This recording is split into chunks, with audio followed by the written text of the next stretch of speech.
Genesis chapter 3, verses 11 to 13. And he said, Who told thee that thou wast naked? Hast thou eaten of the tree whereof I commanded thee that thou shouldest not eat? And the man said, The woman whom thou gavest to be with me, she gave me of the tree, and I did eat. And the Lord God said unto the woman, What is this that thou hast done? And the woman said, The serpent beguiled me, and I did eat. It's so often the case that we don't understand the massive implications of little things that we do. I seem to remember a public information advertisement when I was a boy that warned about the dangers of playing with matches or lighting fires in woodland. And you may have seen pictures of the immense damage caused by wildfires in Australia. Some of them started by a little flame. The Apostle James captured that whole idea 2,000 years ago whenever he wrote, Behold, how great a matter a little fire kindleth. That's in chapter 3 of his letter. Single acts can have seismic outcomes for good or for bad. Now, we cannot know all that Adam was told when he was warned in chapter 2 that in the day that thou eatest thereof thou shalt surely die. Adam was intelligent and insightful. The fact that he was able to name the animals indicates that. And he may have considered the meaning of the warning.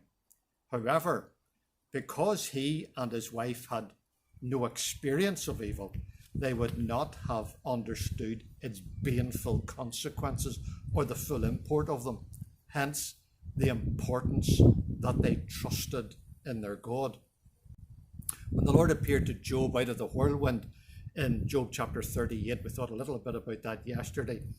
The succession of questions that he asked Job were, at the very least, intended to demonstrate that there were many things, indeed most things, about the universe that Job couldn't understand, but God knew what he was doing, and he was a God who could be trusted. There is, to me, a sense of pathos in the words when the Lord God asked, What hast thou done? Looking down the centuries of human history that lay ahead, God could see the havoc and misery that sin would bring, both to Adam and Eve and to countless millions of their posterity. Paul wrote in Romans chapter 5, As by one man sin entered into the world, and death by sin, tracing all the decay, all the destitution, all the disaster that followed to this one act of disobedience. Then the Lord asks in verse 11, Hast thou eaten of the tree whereof I commanded thee that thou shouldest not eat? It couldn't be denied, and neither Adam in verse 12 nor Eve in verse 13 did so or attempted to do so. Both admitted, I did eat. But they did attempt to shift the blame, or at least to share it out. Whenever we don't claim it's not me, we like to be able to say it's not just me, as if that in some way lessens the offence or cancels it out. So the finger pointing began. First, a finger is pointed at God, the woman whom thou gavest to me, verse 12. Then a finger is pointed at Eve.